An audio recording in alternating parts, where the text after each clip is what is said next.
Let me know when you can see my screen. You can see. Okay. So this is the form that we send out when we're requesting clinicals to complete the HIPS code. Like I said, some of the EMR facilities, I don't ever send them anything. I just go in and look at the information, and I know where to find everything. In the event that I'm not able to locate something, we usually just email back and forth, and they let me know where it's located in the documentation. So they're all really great to work with. The major changes for the buildings that we're looking at, the malnutrition or the risk for malnutrition. I see that documented a lot. Right now, the change would be we're looking for a medication or a supplement, something over and above weekly weights to show that that diagnosis is active. So what interventions are being done to address the malnutrition or that risk for diagnosis. Kat, this is Bridget, the dietitian. What type of medications are you looking for with that? So when I say medications, lots of times it'll be just a supplement, like the health shakes. I'm not sure if you call them ready shakes. Yes. But is that considered a medication? Well, it says medication or supplement. So medication. Megace, example. I know that they'll sometimes use Remeron for appetite, and if it specifies that it's for helping with that risk, then that's something that we could absolutely take. Does that? Yes, it does. I would just say that, again, our first call, I would just say that that's probably very, unless the patient already is on that is something that the rest of your dietitians and probably the team, and you all jump in, would probably not recommend immediately. I think we would always try food first, and trying to, see what's going on if they've come to us with weight loss, and maybe it's just the fact they didn't have food availability, or they, in the hospital, they were in PO. So that might exist, but it might not. But I just want to make sure that, I don't want the clinicians, that's going to be me talking to the clinicians, that is a route that they would go as a team and not necessarily to meet this standard. You know what I mean? I think I've got to be very careful about that. Sure. I would think, and I don't know that I see medication very often. Occasionally somebody will come from the hospital with something like a Megace, but it's most often a supplement of some type. And I don't necessarily see that on every member. Sometimes it'll say something like full assessment to follow or something like that. And that's just a change that PPI said that we need to see something actually being done over and above those weekly weights to show that condition is in fact active. So let me just ask another question on the supplements. So does it necessarily have to be a physician's order, or can it just be in the documentation? Because we are an oddity with when you think of other companies, most of our buildings have in-house full-time registered dietitians. Now, some of the smaller buildings do not. Some of our centers have more than one dietitian. So they don't necessarily do physician's orders on supplements. They can, if it is not, doesn't contradict the diet, they can add MedPass and things of that nature without a physician's order. So does this have to be a physician's order, or can you find it in the documentation? So Stephanie, stop me if I'm wrong, but on here, as long as we have that diagnosis made by the physician, I know lots of times I'll see an order on the order sheet or in the EMR that'll say member at risk for malnutrition, and it'll sometimes list those risk factors. And that's signed by the physician. That would be our order. And then I see in the dietitian note where they've made the recommendation for the supplement. And I would accept that. Like I said, the diagnosis, those all have to be made by a physician. but the recommendations and what's being done, I see that in the dietitian note most frequently. Okay. This is Chrissy, and I have a few NHC facilities as well. And I would want to see that those supplements were actually being administered. Kat, would you agree with that? Yes. And I would also say, and Kat, you stop me if you think I'm wrong, but fortified foods in the diet order, double portions in the diet order, extra protein in the diet order, I would accept those things as well as treatment for malnutrition. Kat, would you agree with that? Absolutely. Okay, well, that is excellent because, again, our first line of defense is always food. And if we have someone who needs 15 to 1,800 calories and our menus typically are 2,500, our goal is to get them to eat food because our patients need to chew and be social, be out at mealtime versus supplementation. So supplementation is warranted in places, but not always. So I'm just going to repeat that. So if there is not a supplement order, but there is orders for extra protein, double portions, snacks between meals, you all would accept that as supplementation. I would feel comfortable with that. Yes. Okay. Yes. And again, Yes. the documentation from the dietitian needs to be there that this is why they're doing this. Yes. Okay.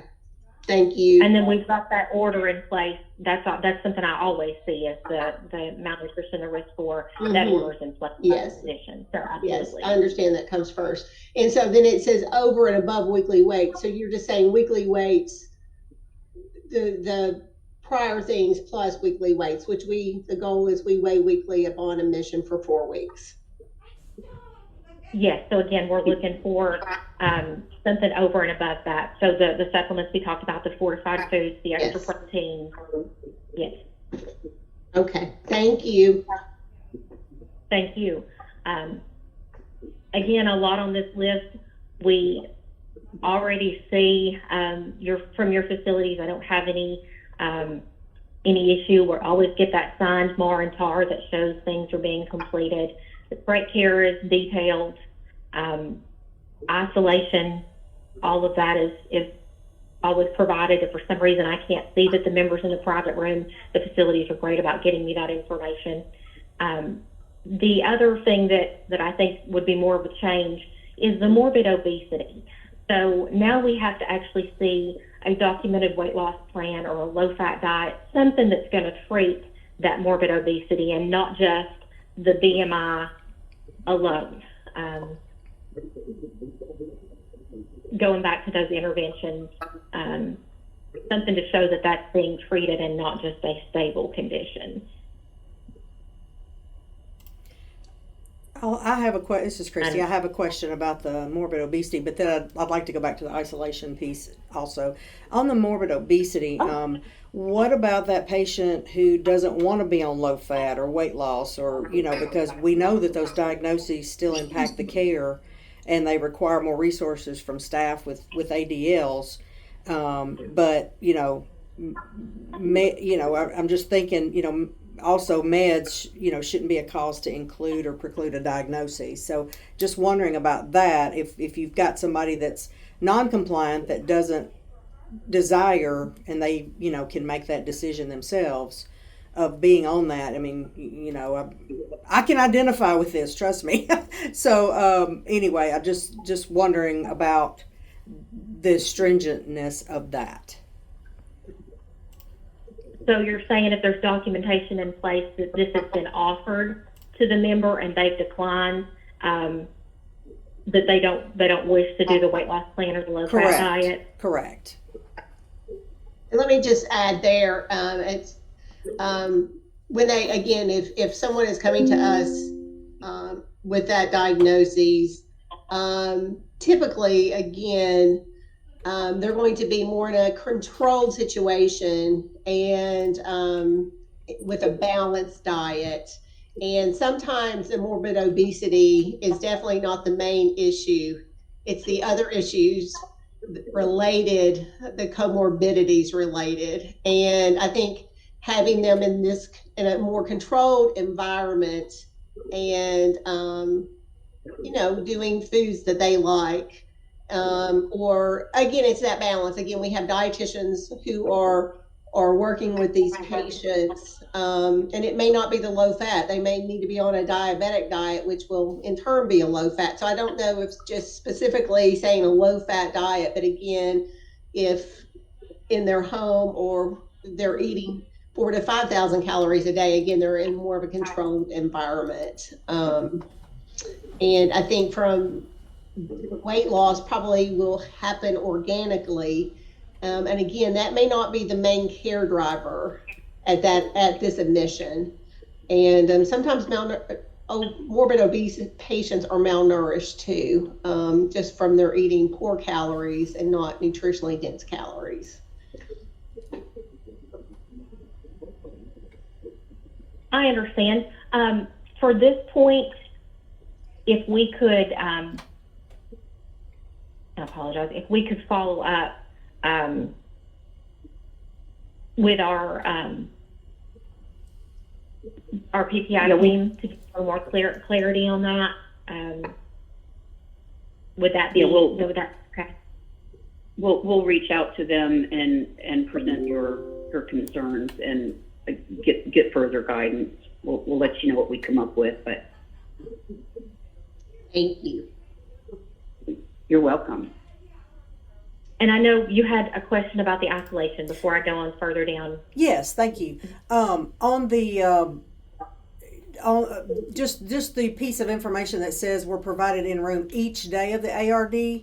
To code that on the MDS, obviously it can happen anytime in that 14-day look back, and you may have a patient who is on the tail end or the beginning of that 14-day look back, or on the the end of that. So it's not going to be each day of the ARD, or are you talking about each day they're on isolation having that documentation? I just want to clarify that. Sure, absolutely. Each day of the isolation. So I've had members that have tested positive for flu on the very last day of that look back, and I would only be looking for that isolation to apply during that look back that they had the infection. So that one day. So that one day, right? Yes. Oh, okay. So if they tested positive for the flu on their very last day of that look back period, as long as I had all the documentation to show the private room and that all care was provided in that room, it is just for when that isolation applies. Okay, I was Absolutely. confused because it said each day of the ARD. So I just that whole 14-day look back. I just wanted to clarify that for sure. Thank you. Sure. Hey, I had a question. For the question. Go ahead. Can I ask a question about morbid obesity? I was kind of confused because if they come to us with morbid obesity documented, and if a provider hasn't seen them or put together a order, or the patient doesn't want to be on a diet, they prefer to be morbidly obese, they still have morbid obesity, yes or no? So again, we're going to go back to PPI and address that because, like you said, members have the right to choose their care, and they may not wish to be on a weight loss plan or a low-fat diet. So that's something that we're going to go back and address to get those questions properly answered. But could that not be applicable to some of these other diagnoses, such as like COPD? I mean, they still have COPD if they may not get a nebulizer in the last 7 days, yes or no? So we're looking at whether that condition is active or stable. With the RAI, it does say once the diagnosis is identified, it must be determined if the diagnosis is active. So active diagnoses are diagnoses that have a direct relationship to the resident's current functional, cognitive, or mood or behavior status, medical treatment, nursing monitoring, or risk of death during the 7-day look-back period. So what we're looking for is something to show that that diagnosis is being treated, that it's still active. And that's where we go back to. But if pulse oxes and other things are just being monitored and the patient is stable, they still have COPD, right? But again, if it's stable and there's no treatment that you're having to render, But it could wouldn't be, you're going to considered utilize increased resources to monitor that and et cetera, et cetera. They still have it, right? So we're not debating that there is an active diagnosis, right? So we're not debating that they don't have morbid obesity or that they don't have COPD. What we're basing this off of is there an intervention actively being done to show that the condition is unstable? And But therefore, interventions are more than, and therefore requires a skill. So we hear your point. We hear your point. And as we've said, we're going to go back to our PPI partners, share what your concerns are, and then we'll get some further guidance from them and we'll follow up with you. Okay. Yeah, because a lot of these things we would still document on the MDS for sure, because we're documenting according to the REI manual. So, you know, there may be things that we document based on the REI manual that, you know, if you're looking for something over and above what's in the REI manual, that's, you know, we wouldn't change our, because we want it to be accurate, obviously, but we wouldn't be changing or modifying our MDS based on an audit or something like that, if that makes sense. No, it does. And like I say, we're going to follow up with our PPI partners to get some further clarification and help better understand you know, some of the changes in the direction that they've given us. And then once we have an update, we'll certainly share that with you.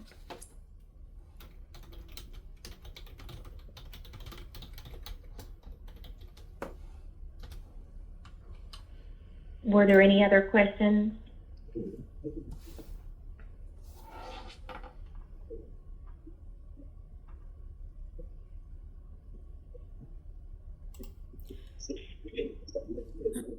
I'm looking through this. I don't think so far. What do you, Christy? Yeah, I'm looking. I think a lot of it has been, you know, focused really on the respiratory therapy, the 7 days of respiratory therapy, and just, you know, not necessarily having to have a diagnosis of, you know, a diagnosis of respiratory therapy, but, you know, I think we're looking at the patients with, and I think I think on your thing on page 578, I think you meant 528 maybe, just FYI. But I think one of the things on the patient with, you know, because it states the patient with deficiencies or abnormalities of pulmonary function. So, you know, we have those patients that come back from surgeries, you know, whatever it is, and, you know, they'll do the evaluation on them and then, you know, for a brief period of time doing the incentive spirometry. And they may not have a diagnosis, but they do have a deficiency in their pulmonary function. So, you know, just kind of throwing that one out there as well to not necessarily not have a diagnosis. No, we're looking for that abnormality. So I have seen some documentation where the member's at risk for pneumonia due to decreased mobility. Okay. But we have to actually see that there is some abnormality or deficiency there. Okay. Directly related to the lungs.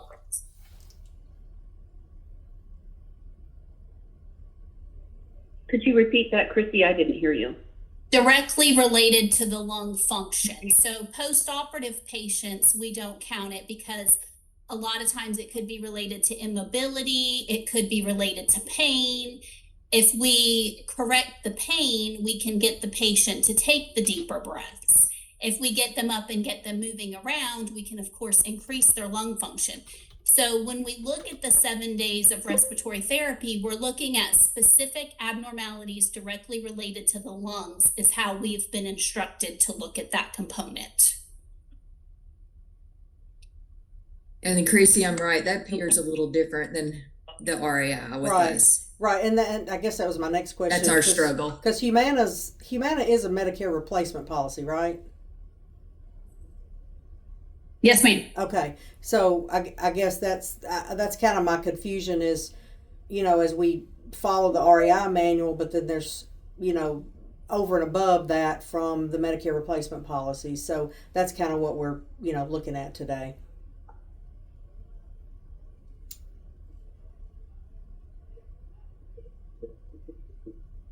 So we're looking at the RAI manual where it says deficiencies or abnormalities of pulmonary function. So we're looking for a direct relationship to the lungs causing the patient to need that over and above. When Kat and I look at this, we look at all of your documentation. So we're looking at chest x-rays, we're looking at what the lung sounds are. And 9 times out of 10, we find that the chest x-ray is clear and the lung sounds are within normal limits. And so is the SpO2 and the respiratory rate. I mean, we're trying very hard to find a way to give it to you. And a lot of times we find that there's other factors, obesity, like I said, post-operative pain, things of that nature that need to be controlled. That's not a direct relationship to the lung function.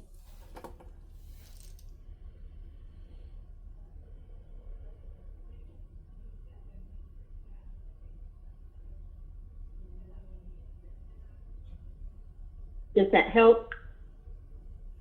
Somewhat.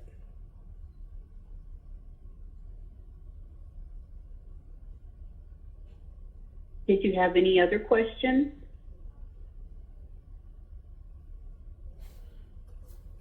Let me glance over that again.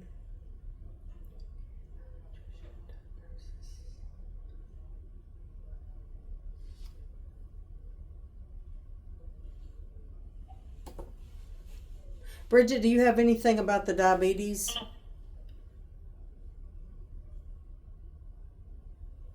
Let me diet control or have a A1C check. Condition would be considered stable. Again, I did not catch that one yesterday. I went to the malnutrition obesity. Again, many times we do have consistent carb diets, and but again, we may not necessarily put someone on that diet. We would just, again, we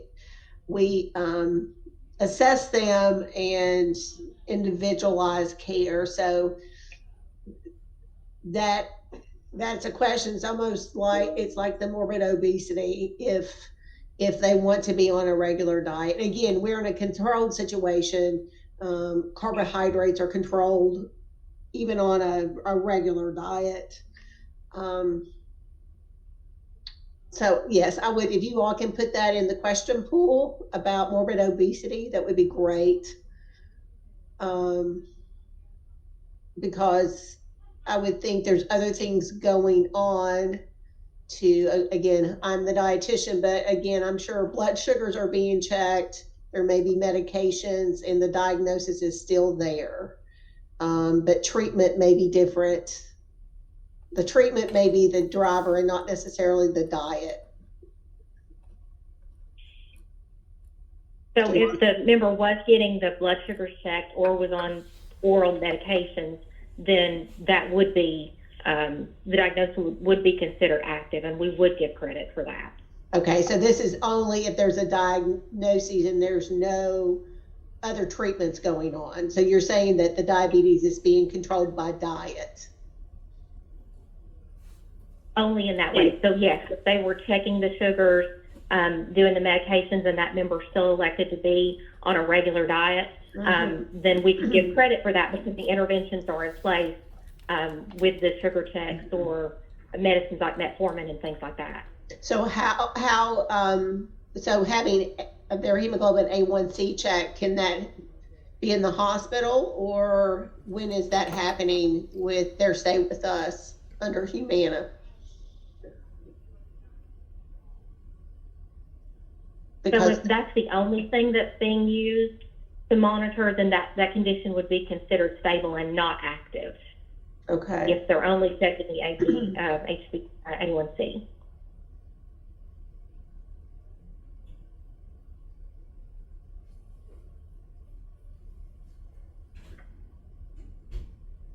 Okay.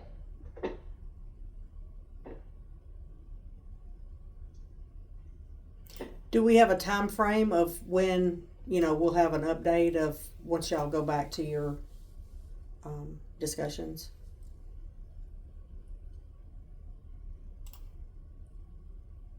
I would say give us the next week to get the update for you, Christine. Our PPI partners are pretty good to reply rather quickly, but there's been a lot of change within that department as it pertains to some of the guidance that they've given us. So we want to be sure that we give them enough time to review the questions and then provide feedback. And then once we have an answer, we'll be in touch. But these changes will go into effect 2/17.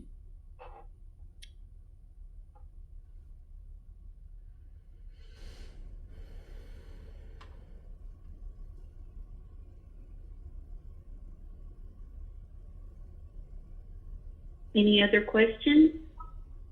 I think Rick does. I have one more question, and I'm just looking at the notes that I came from Christy in an email, and it's about the malnutrition or risk for, and it says diagnosis must be signed by MD. Are you saying that signature has to be on or before the ARD in order to capture that?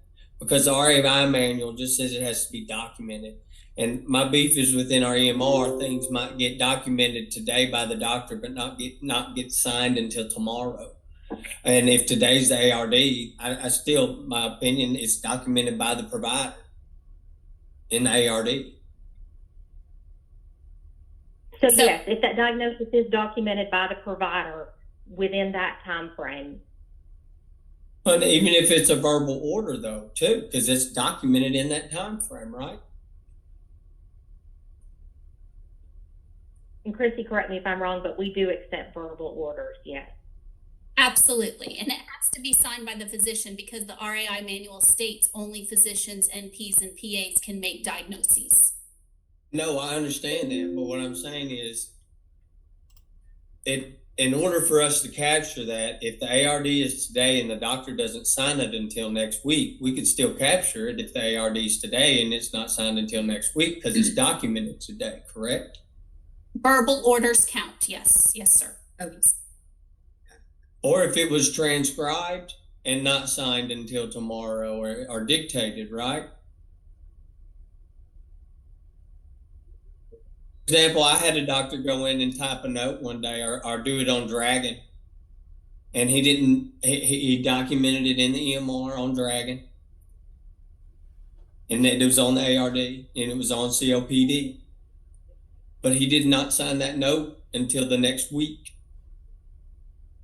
Why couldn't I count that COPD? He documented it on the ARD. It does say, though, that it was electronically. It has his electronic signature on it. It has his information, or it says it is an MD note, correct? Yeah, I'm just saying, I'm just getting caught up in there's a dictated by date that could be today, and there's a signature date that could be 2 weeks from today.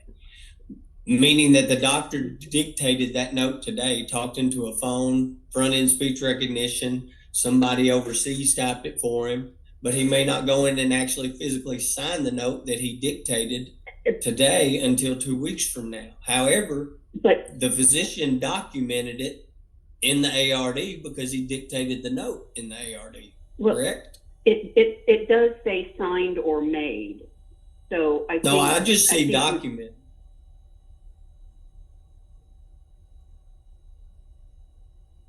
So if I had a physician note and it was dated within that look back and it was the physician note, then yes, I could accept that. Okay. If he made his note today, and it's got the date and time on there and it's a physician note, then I would accept that. Okay. Lots of times the facilities will send me notes and it'll have the date, and then it'll have the center part that shows the note, and then off to the side it'll show signed by the physician or the nurse practitioner. And those are notes I would accept.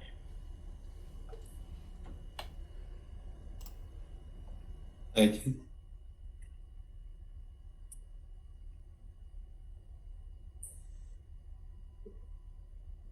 Any other questions? I don't think so. Anybody else? No, I think that's it for me. Well, we appreciate you meeting with us again. We want to have a partnership with you and minimize or eliminate any friction that we can, and want to have you all be prepared for the changes that are being implemented. And like Stephanie said, we'll reach out to our PPI partners and get